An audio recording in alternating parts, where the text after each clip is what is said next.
Bueno, y repasábamos hoy en la etapa del litoral este hallazgo del megaterio más antiguo del país, que fue encontrado en la costa atlántica argentina. Está en comunicación con nosotros Nicolás Chimento, él es paleontólogo, investigador. Nicolás, buen día, ¿cómo estás? Hola, buen día. ¿Cómo les va? Bien, queriendo saber un poquito más de qué se trata este hallazgo, dónde fue y por qué es el más antiguo. El hallazgo, digamos, se efectuó cerca de la localidad de Miramar, ahí un poquito al sur de Mar del Plata. Lo hicieron personal del Museo Punta Armengo, el Museo Municipal de Miramar, y ellos están en contacto con nosotros desde hace varios años. Digo, nosotros me refiero a los investigadores del Laboratorio de Anatomía Comparada del Museo Bernardino Rivadavia, que es el Museo de Ciencias Naturales de Capital, de Capital Federal. Yo trabajo ahí, tengo el laboratorio con mis compañeros, mi director y todos los colegas míos. Y bueno, se pusieron en contacto con nosotros, empezamos a estudiarlo y resultó que era un megaterio, que estos megaterios son estos perezosos gigantes que había en la era de hielo. Y lo que más nos llamó la atención es que cuando estudiamos las capas geológicas donde lo habían encontrado, resultaron que esas capas geológicas tenían aproximadamente 3,5 millones de años, más de 3 millones de años. Y estos megaterios, estos perezosos, siempre se habían encontrado en Argentina en capas más nuevas, más recientes, digamos. O sea, por ejemplo, en las capas de la era de hielo, que más o menos tienen un 10.000, 20.000, 30.000 años. Sí. Hay algunos registros más antiguos, de 500.000 años, de 1 millón de años, pero nunca de 3 millones de años o más de 3 millones de años. Así que estábamos ante la presencia del megaterio más antiguo de Argentina. Y teniendo en cuenta lo que mencionás, este tema de la evolución, porque los restos, los fósiles que habían encontrado eran de la era del hielo, ¿qué diferencias hay en cuanto a lo óseo, en cuanto al tamaño de estos animales? Bueno, con respecto a este ejemplar que nosotros analizamos, casi no hay diferencias con los de la era de hielo. Es decir, por eso pudimos saber que se trata justamente de un megaterio. Si hubiera habido diferencias notorias, hubiésemos dudado y por ahí hubiésemos pensado que no era un megaterio, que se trataba de otro pariente, de un perezoso. Lo que tiene sí de particular es que es un juvenil, el cráneo que encontramos no es un adulto, sino que aparentemente era un joven, un megaterio joven, le faltaba todavía crecer cuando murió, cuando se fosilizó. Y ¿qué era que te iba a comentar de tu pregunta? No, nos decías que era un ejemplar relativamente joven y lo que han encontrado es el cráneo. El cráneo solamente, por ahora. ¿Cuál es el desafío que tiene hacer este tipo de trabajo en una superficie? Porque veíamos algunas imágenes del lugar donde fue encontrado y estamos hablando de la erosión del mar, del viento. ¿Cuáles son las dificultades para el hallazgo de este tipo de fósiles en estas zonas?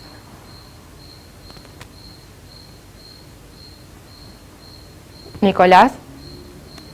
Bueno. No sé sí, ¿Me escuchás? Ahora sí. Nicolás, te preguntábamos cuáles son las dificultades que puede llegar a representar el hallazgo de este tipo de fósiles en lugares de alta erosión, digamos. Sí, digamos, en la costa es complicado porque la erosión del agua de mar y las mareas es constante, digamos. Es decir, todos los días uno puede llegar a la misma costa y por ahí encontrarse con que desapareció algo con lo que estaba trabajando el día anterior, con respecto a los fósiles.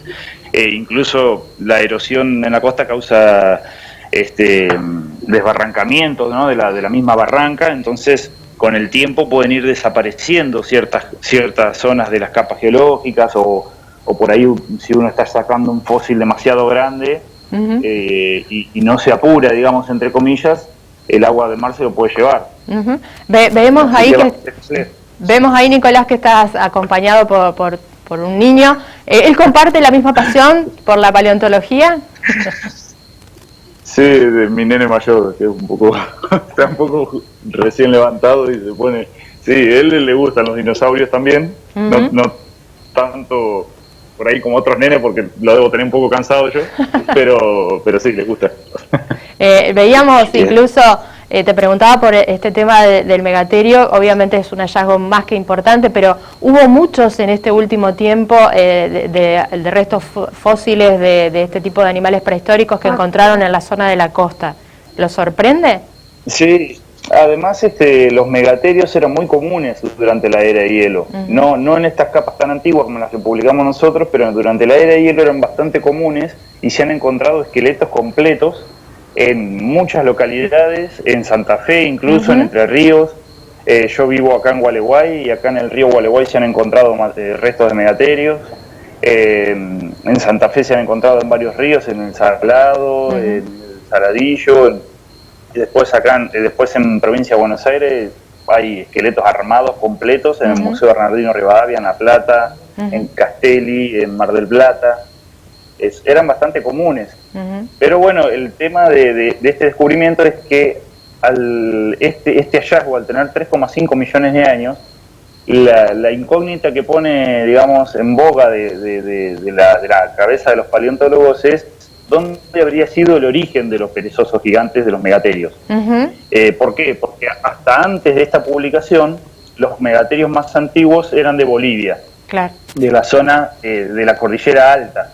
Entonces los paleontólogos habíamos realizado las hipótesis de que posiblemente se habían originado en esa zona los megaterios y después habían cruzado después a la región pampeana. Ahora, teniendo este registro de la región pampeana casi igual de antigüedad que los de Bolivia, entonces cabe plantearse la duda si en realidad el origen tal vez puede haber sido aquí y después migraron hacia el norte. Es decir, están las dos posibilidades. Se abre mucho más el abanico de discusión. Sí, y de investigación de las hipótesis para seguir desarrollando a partir de este descubrimiento. Claro, hay que empezar a buscar megaterios ahora en capas con esa antigüedad, eso es interesante. ¿Y ustedes estiman que esto puede llegar a ser fácil? ¿Hay recursos para hacer este tipo de investigaciones en Argentina?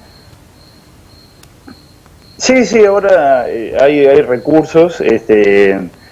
Por ahí muchas veces destacamos los trabajos de los museos locales, como en el caso de Miramar, que los descubridores fueron justamente dos de los autores del trabajo también, Daniel Bobbio, Francisco Diciani, que ellos lo descubrieron en 2012, y como ellos viven en esa zona, por ahí recorren mucho la costa y después se relacionan con nosotros y podemos realizar toda la investigación en conjunto. Pero hay varios museos locales también que tienen gente que les gusta recorrer y trabajar y hacer este tipo de aportes. ¿Los restos de este megaterio quedan allí en Miramar?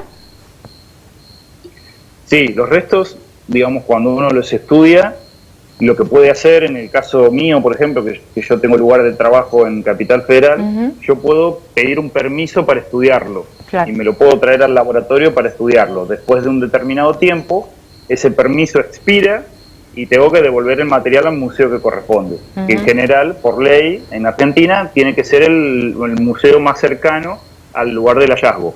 Bien, o sea que ¿lo tenés en el laboratorio o ya se puede ver en Miramar?